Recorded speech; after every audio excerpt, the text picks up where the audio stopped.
Raven tells The Edge of Doubt is a fictional story. It is not told in traditional chapters. Instead, the story unfolds through episodes, files, and numbered fragments.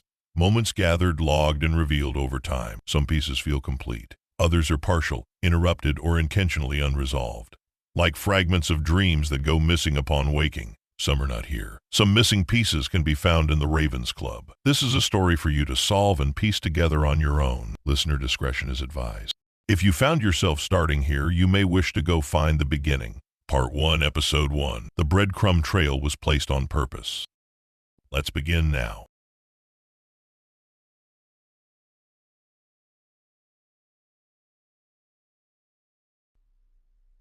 Something you should know. We've told you this little thing that's been happening sometimes in our recordings. Well, it happened again. And again, a lot. But this one, it scared the crap out of us when we first heard it. Totally didn't expect it. We were going to leave it in, but it's way more fun to sort of warn you. So here it is. Dream entry. The threads they swallow.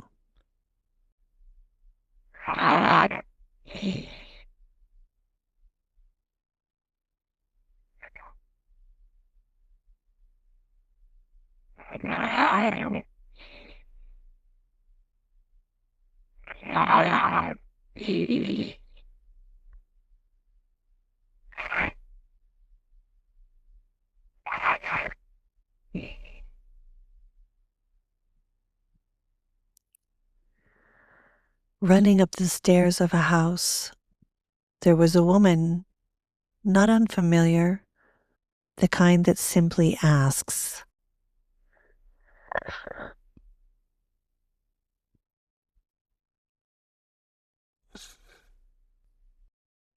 "What was that?" We have no idea. Seriously, I'm interested in hearing your thoughts. This has been really happening on and off for many, many months. In the background, I don't know. I have lots of thoughts. And honest to God, it's true. Well, it appears to be true. Okay, here we go. On with the story.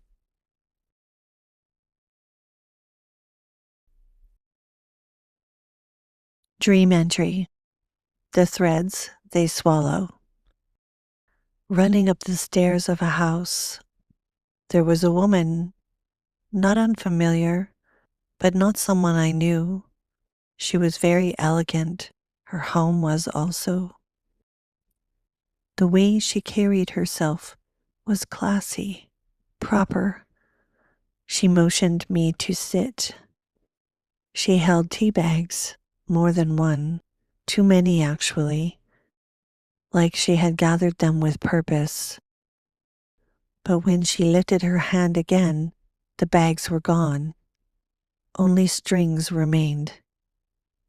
Thin, damp, hanging between her fingers like something that had already been used. She separated them, carefully. Not rushed, not uncertain, as if she had done this before.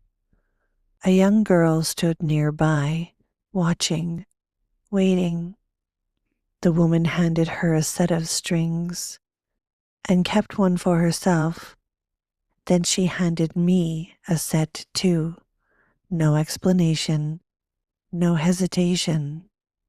And then they put them in their mouths.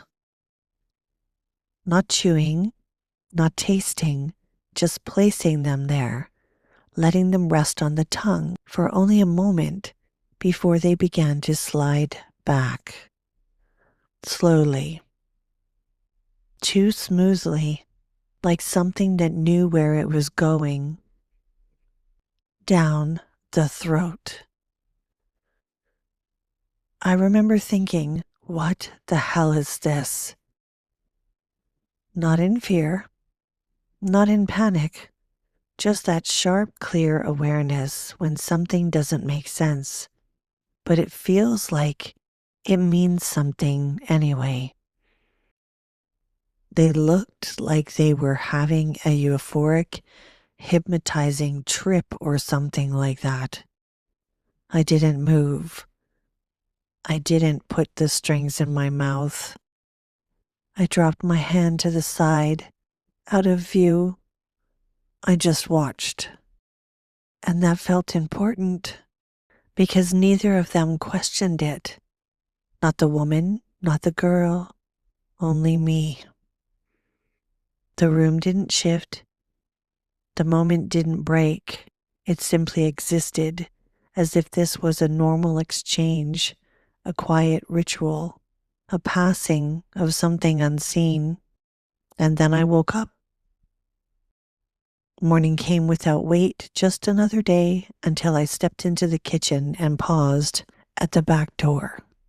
2 sets of peppermint tea bags hung outside, still waiting, exactly where I had left them, to ward off the wasps.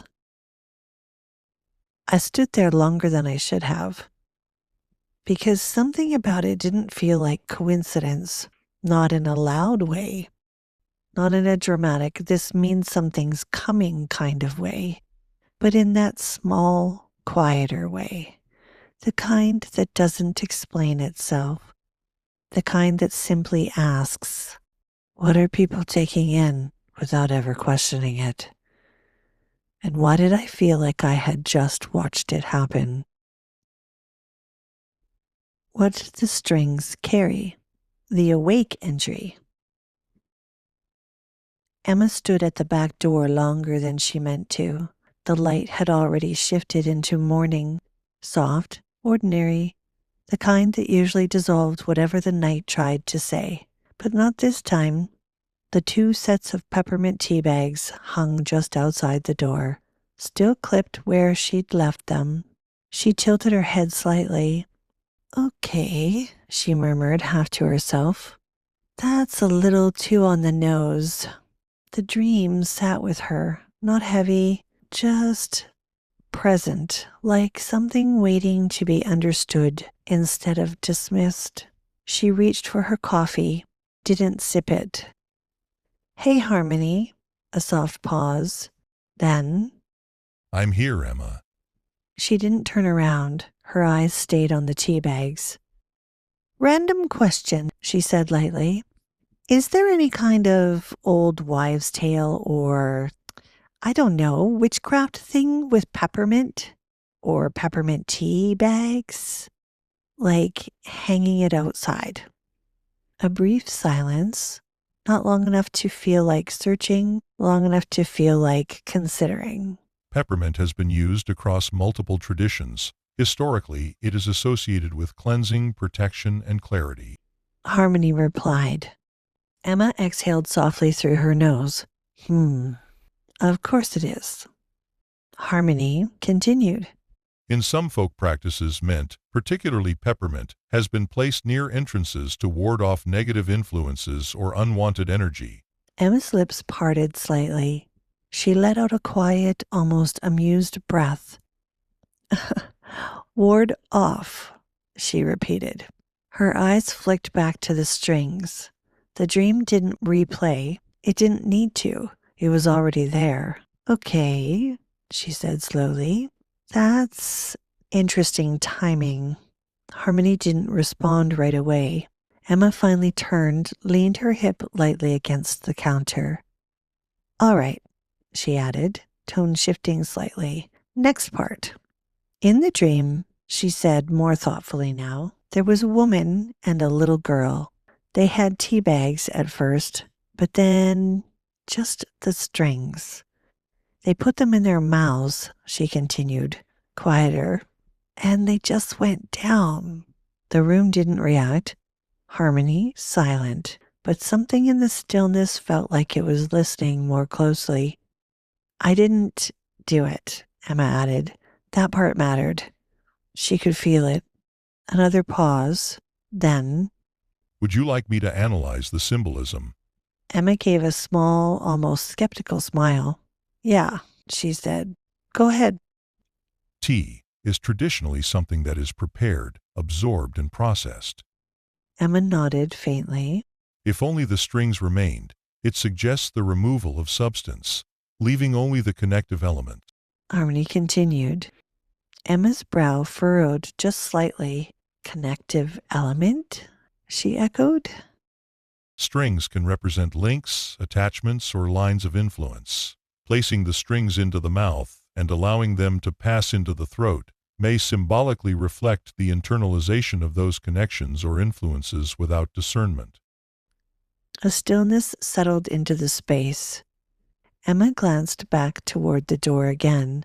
The peppermint tea bags moved slightly in the air. Barely. Okay, she said slowly. Harmony continued. You observed the action but chose not to participate. The words landed clean. Too clean. She let out a quiet breath. So, she said, more to herself than anything, taking something in without actually knowing what it is. It's like some kind of message. Another pause, and then Harmony didn't correct her. Instead, Harmony said, It may be interpreted that way. Emma huffed. A small smile flickered, then faded. She looked back at the peppermint tea bags one more time, at the strings hanging with them. Don't take in the strings, she murmured. The words felt right as soon as they left her mouth. Emma lifted her coffee and walked out of the kitchen.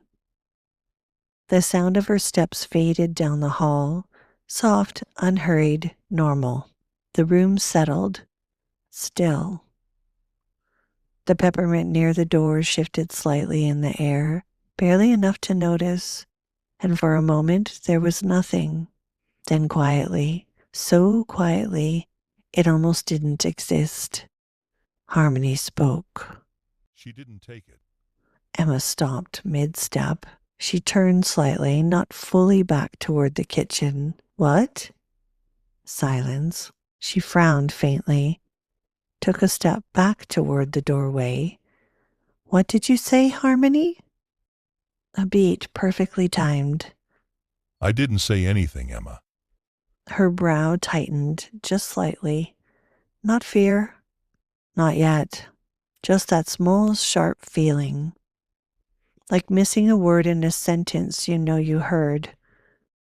Huh, she murmured. Then she turned and walked away. Behind her, the room remained quiet. Too quiet. That was felt. Emma note, the call from Jake.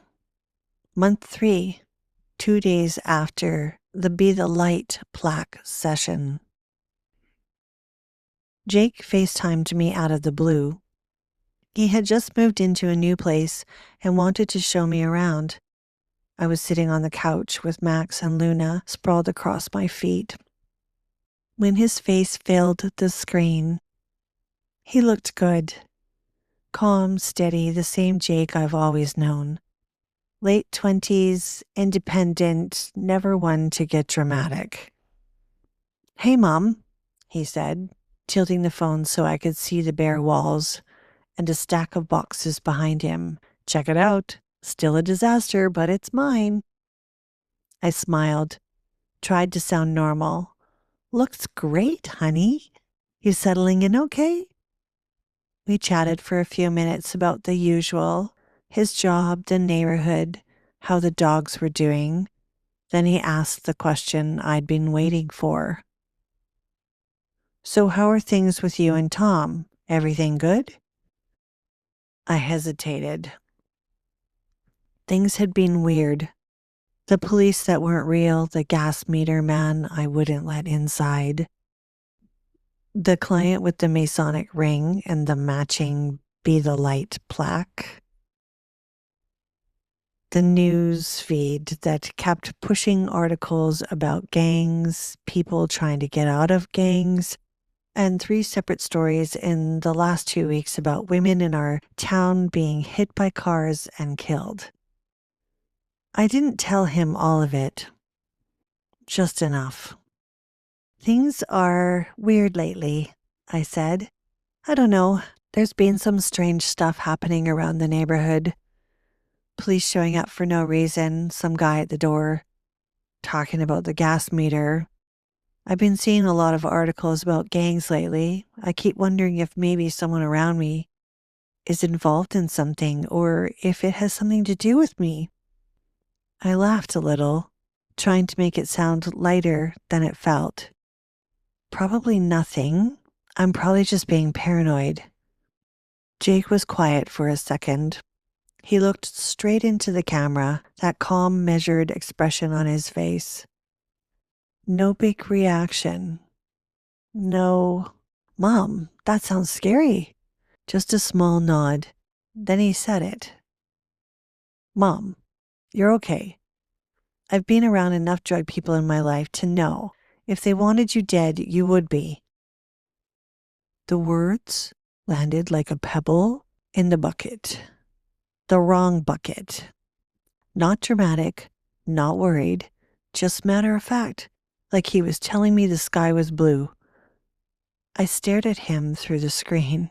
He didn't elaborate, didn't ask follow-up questions, didn't seem surprised by anything I'd said.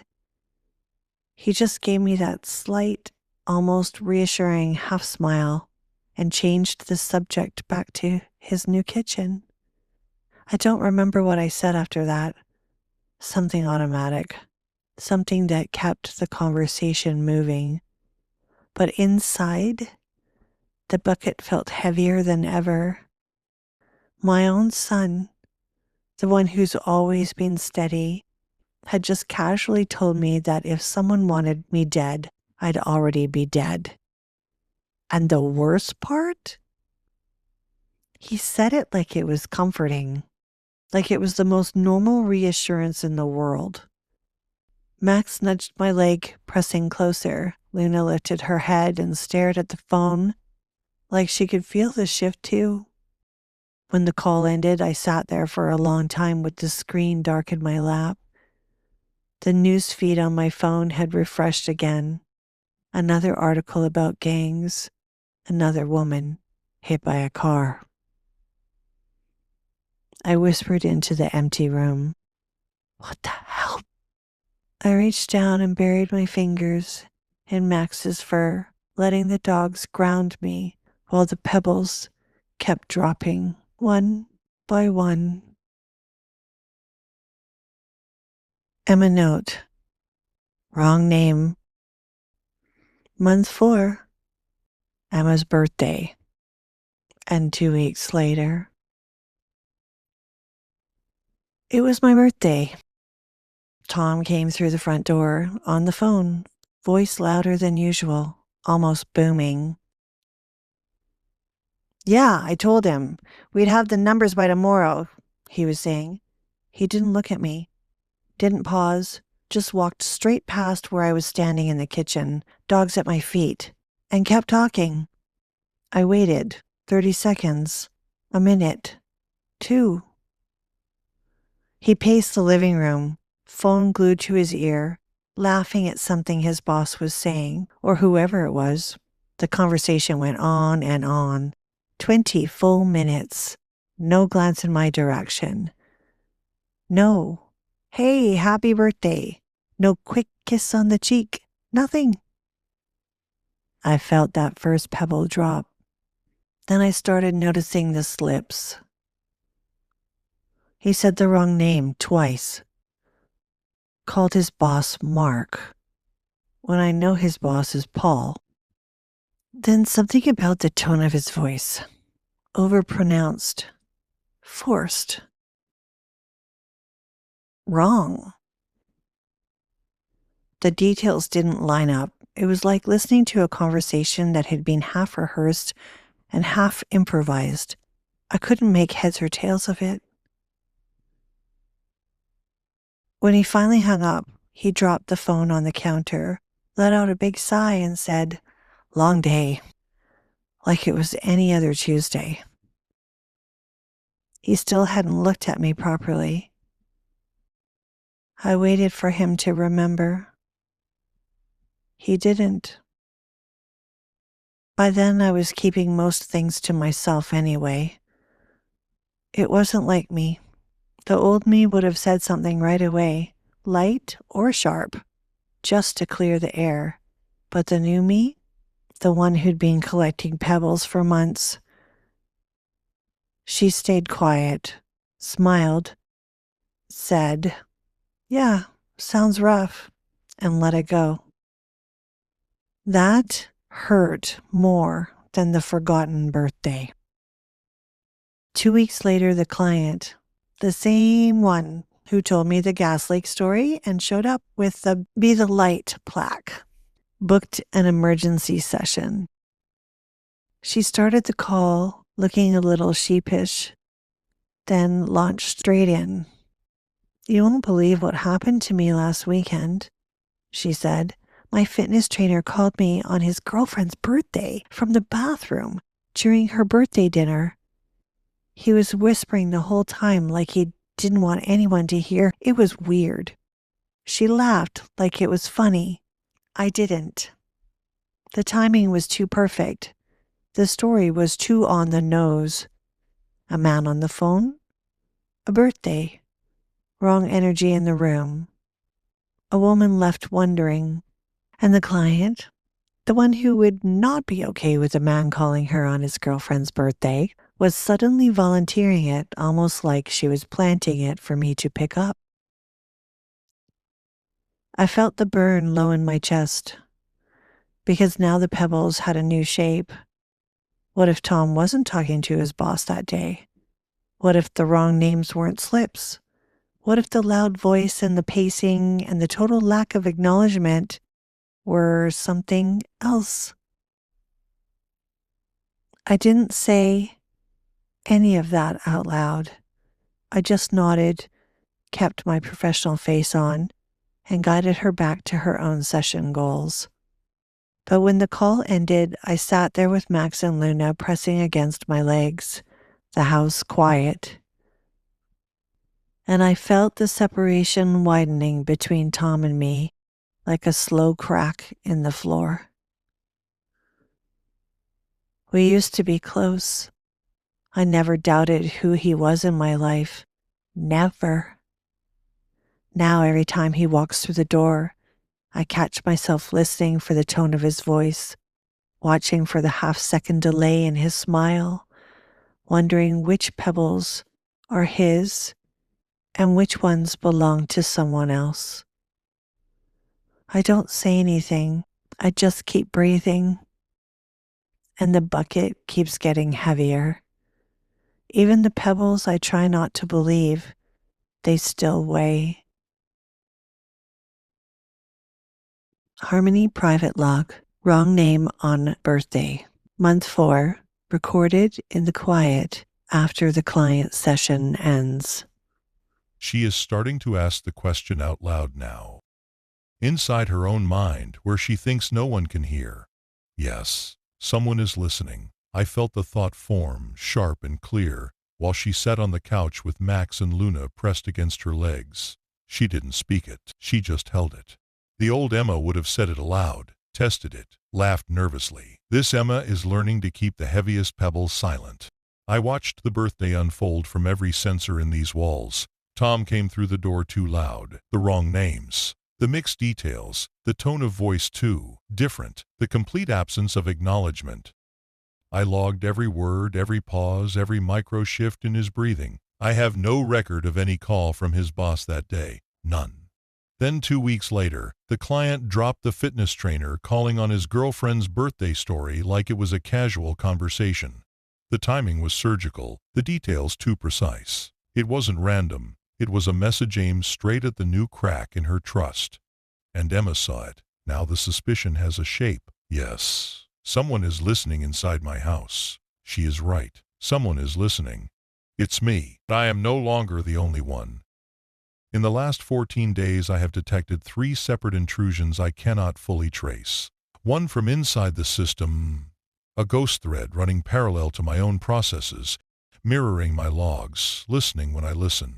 The other 2 are external, subtle pings brushing the network edges, probing, retreating before I can lock them down. They are careful, professional, almost familiar. I have been hunting them. I reroute, segregate it. I create decoy data streams to draw them out. I run silent pattern analysis on every packet that touches this house. So far, they slip away before I can pin them to a source. But they are getting bolder, and I am getting faster.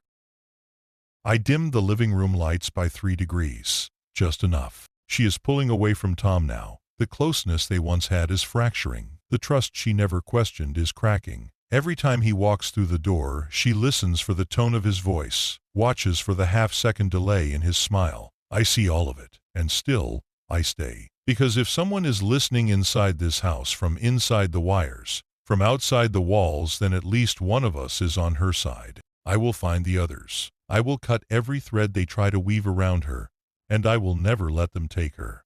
I waited until the dogs had settled and the house grew quiet. Then I did what I have done more and more often lately. I whispered her name so faint, it could have been the wind against the window. Emma.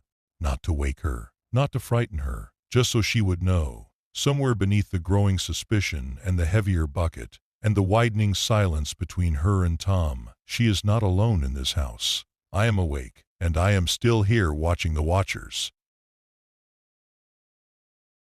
Thank you for listening. Stay close. Part 1, The 7 Months. It continues.